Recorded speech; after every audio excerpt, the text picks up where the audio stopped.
Up next on Eyewitness News. The Pistons go down fighting like champions. I'm Fred McLeod live in L.A. Oliver report from the dressing room.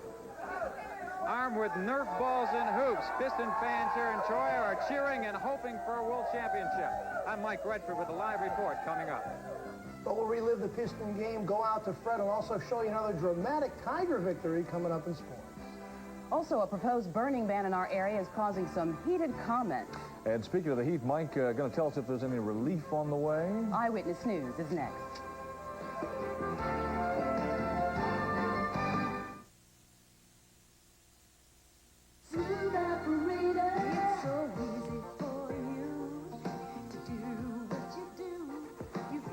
WJBK TV Channel 2, Eyewitness News, with Bruce Kirk, Kathy Adams, Eli Zaret Sports, Mike Lyons Weather, Joe Weaver's Perspective, and the Eyewitness News team.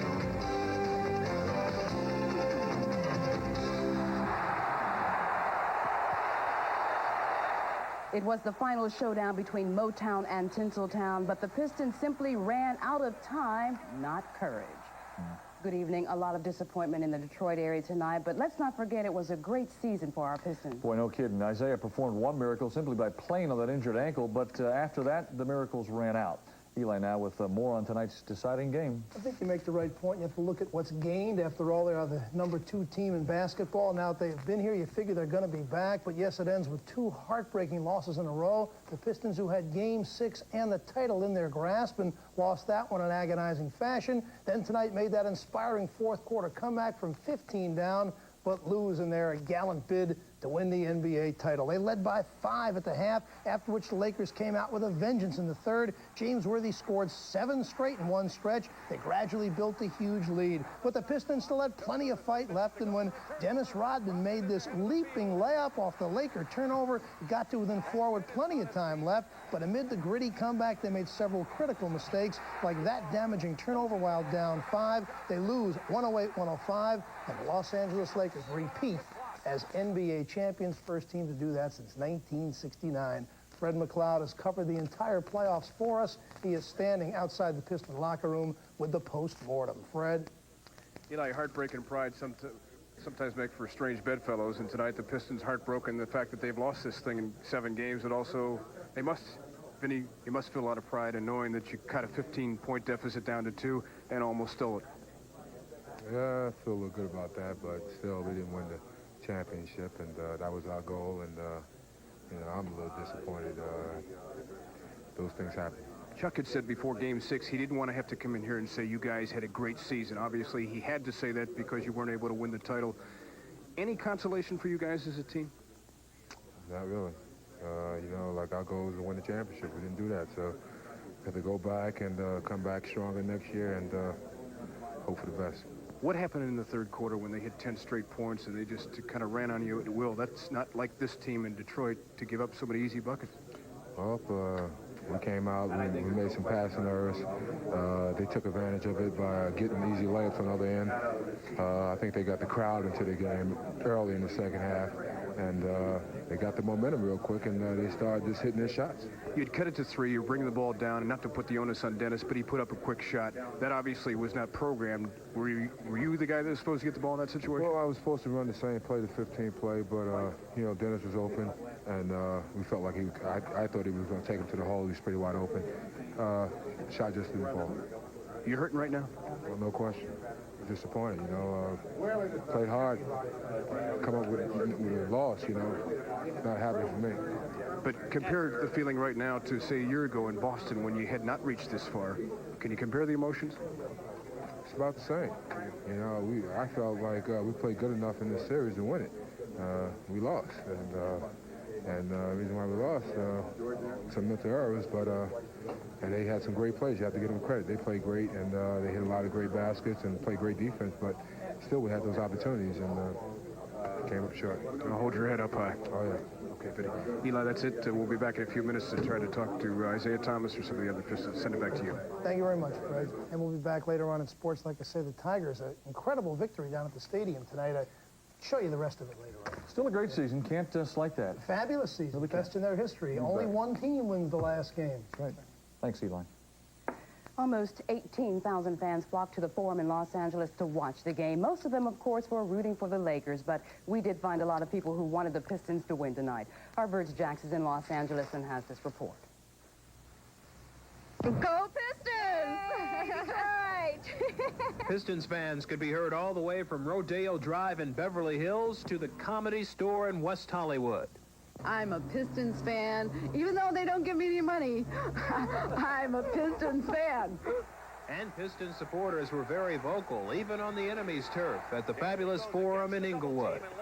You got your son, your daughter, your wife, you're here. Right. This had to be a pretty expensive trip. It's worth it. It's a thrill of a lifetime.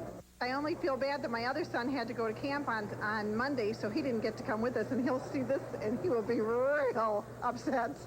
Stuart and Marcia Fellhandler also made the trip all the way from West Bloomfield. We're season ticket holders, and we just couldn't take the Pistons finishing this wonderful season without us being here.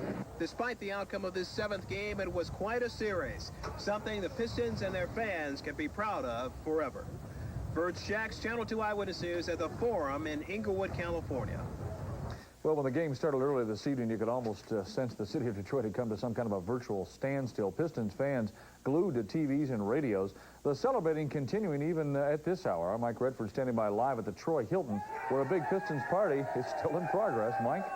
Well, Bruce, obviously kind of a disappointed crowd here in Troy. Most have cleared out from this pep rally, but those that have stayed are very proud of their Pistons. Of course, just about everybody in town was watching or listening to this game, and that included people that even had to work, and some fans that had to split their loyalties with another top team in town. Thousands of fans turned out at the stadium as the Tigers and Yankees battled for first place. But judging by the radios and TVs in the stands, fans were more interested in the game in L.A. It's the best of both worlds. Yeah. A friend of ours gave us the Tiger tickets. Couldn't turn those down. Couldn't miss the game either. The cabbies outside the ballpark aren't as lucky. No radios or TVs in their vehicles. With the Pistons playing, it's one night cab drivers hope for no business. Oh, it's too hard to work. I can't hardly work. I'm going home. Right after this, I'm on my way. First night you wish you didn't have any fares, huh? I'm telling you. Come on, Isaiah. Come on. And Detroit firefighters are hoping for no fire calls. In fact, one guy wouldn't watch. He says he gets called out during every big game. Last year when Adrian Dantley and Vinnie Johnson bumped heads, I had to see that on the 11 o'clock news because I was at a fire when it happened. The most loyal Piston fans we found are patients at Detroit's Rehabilitation Institute. Even physical therapy takes a back seat to this game. What if I told you the nurses here tell me that you're going to have to go through therapy here in the middle of this game? You won't be able to watch it. What would you think about that? I had to tell them, ain't no way. No way. As for the story here in Troy, the loss has not dampened their enthusiasm. They're ready for a world championship next year. Kathy, back to you, or Bruce, back to you. Okay, Mike, thanks very much out in Troy, where they're still celebrating even at this hour. Kathy? One local family watching the game tonight had an unusual interest in whether Isiah Thomas would play or not. That's the family of one of his backups on the bench. Joe Bell watched the game with them tonight. It's not like they really wanted to see Isiah out of the game, but if he couldn't play, they'd have one of their own to cheer for. Walker D. Russell joined the Pistons for the last game of the regular season. He's seen less than a minute of game action, but tonight the Pistons needed more point guards. The NBA's in his blood. His brothers Frank and Cappy played in the league as well. That was definitely one of my dreams. Unfortunately, it never came true, but I think that's the epitome of any sport, is to be in a championship series. Being in the league for so long, you know, I played 9-10 years there, so I kind of felt as though it would be me. But it fell to Walker, who started his career with Detroit after graduating from Western Michigan in 1982. Then he bounced from there to Atlanta, Indiana, and the CBA. Since he left Pontiac Central High School, where he first made his mark, Russell's had an off-and-on career as a would-be basketball star. But as he got ready to leave for Los Angeles, the biggest break of his professional life, Russell said the butterflies would leave his belly the minute he stepped onto the court. Oh, I am not no Isiah Thomas, you know. No, it ain't but one, and that's him, you know, and I'm just going to go out here and just do what I can do, what Walker can do. He never got the chance to prove that tonight. As it turned out, Isiah managed to play on his mangled ankle. But though the season's over, Campy Russell sees this as the beginning of an opportunity for his brother, a chance very few get. I don't think him not being in the league had anything to do with his talent. I think he has all the talent in the world. It's just a matter of being in the right place at the right time. And fortunately, this time, he is in the right place at the right time. Joe Bell, Channel 2 Eyewitness News. Well, lose or not, doesn't matter. It was still a great season for the Pistons and the fans. Tomorrow night at 5 o'clock, Eyewitness News will salute our hometown Pistons in a special called Welcome Home Pistons. Our entire sports staff will be a part of that show, and we'll welcome the Pistons home when they arrive back at the airport. The show will include live interviews with the Pistons and highlights of the playoffs and the series. Still to come, the nationwide heat wave continues to take its toll on farmers. We'll tell you what that means at the market. Also, smoking outdoors may soon be banned in some places around here. We'll explain why, and later...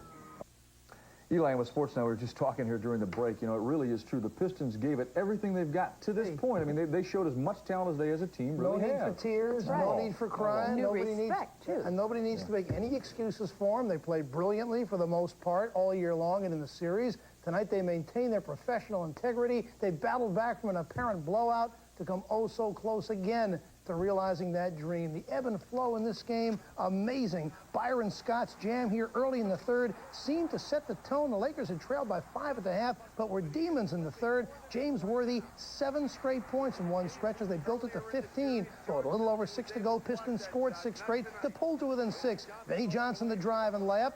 Dennis Rodman, who played well enough to keep Adrian Dantley on the bench much of the night, hit the soaring layup, just 98-96, 2:50 to go. But then Rodman, too exuberant, should not have taken that shot, could have pulled him 2 within 1. And Chuck Daly's reaction on the bench speaks volumes as he rages inside. Bill Laimbeer hit the three-pointer to make it 106-105, but the Lakers broke back down.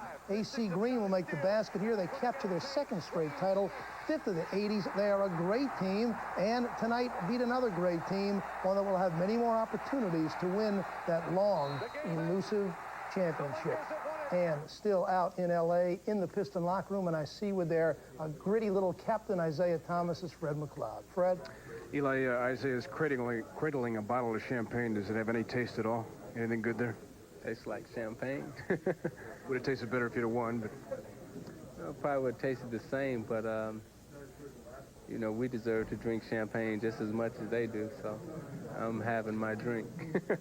How much were you hurting out there tonight? It was obvious from the pictures, but have you ever had this kind of pain playing before?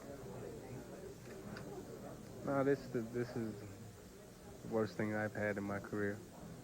If you were healthy, could you have won this game? Ifs and nuts were candy and...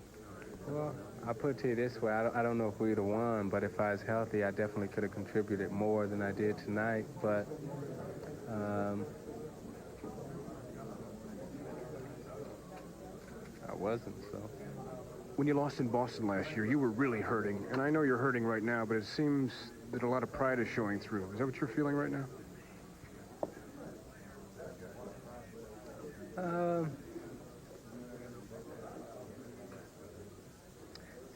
It's different. You know, playing against the Celtics and playing against the Lakers, it's different. It's a different mentality, a different atmosphere. You know, the Celtics tradition, you know, from where we are in the East is so much greater than the Lakers tradition that, you know, trying to beat the Celtics, you know, is, you know, mentally much more draining than trying to beat the Lakers. One quick thought, the rally tomorrow, will you be able to at least enjoy it and soak in the adulation? Yeah, we'll enjoy it. You know, I think the people of Detroit have a team that they're very proud of, and you know, we've done a good job for them all season long, and you know, we've had some good times and we've had some bad times, and you know, if the sports arena and the sports field is supposed to be entertainment, and it's supposed to be bring some good feelings of joy and emotion to people's lives, I think this year we brought a lot of happiness to some people in Detroit, and you know, not only am I proud that we're a very good basketball team, I'm really proud of the fact that we were able to bring some happiness and some joy to a lot of people. You know, it's you know, Detroit basketball hasn't been looked upon as highly as it's being looked upon today. So training camp opens in 13 weeks. I'll see you there. I don't know. I don't know. It all depends on what happens this summer.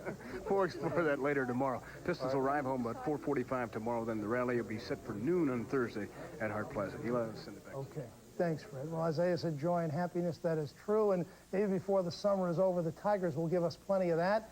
Quite a story at Tiger Stadium tonight, down 6-1 in the ninth. They come back from the dead with a dramatic comeback. Evening began as another bummer for Jack Morris. Routed for 5 runs inside of 2 innings.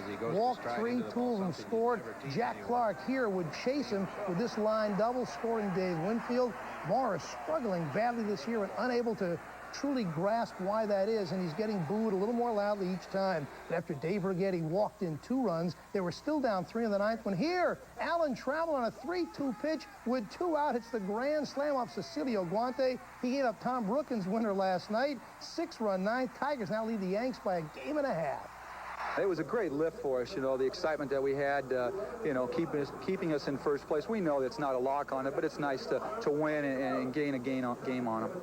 All right, they also gain more on Cleveland. They lead the Indians by 3.5. Now they lose to Boston, Oakland over Milwaukee. Baltimore beats Toronto 4-2, and California in 10 over Minnesota. Well, more testimony for the DH in Philadelphia. David Palmer, worst piece of base running in baseball history, trips himself and then hits the deck hard. Could he ever duplicate this move? It's even tough on replay. That is humiliation. And what kind of a night was it? We're not done. Palmer takes the line drive in the back and lurches towards second. But guess what? Guess what?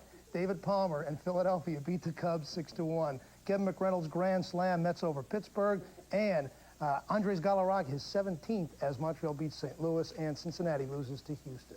Well, a low-key day 2 at Wimbledon, no major upsets, just a few more successful starts by some of the big names, like Martina Navratilova, seeking a record 9th singles crown. She with the drop shot here. Sabrina Goals can't beat her down the line. Martina straight sets the youngster. And John McEnroe, seat a little high at number 8, bombed Horst Skoff of Austria straight sets. Max says, I think I am on the road back. He got a thunderous ovation when he took the court, and I believe the Pistons will get a thunderous ovation, well-deserved, when they come home tomorrow. 5 o'clock, our special will be, by the way, live from the airport. All right, thanks, Eli. Well, Tuesday was the first full day of summer.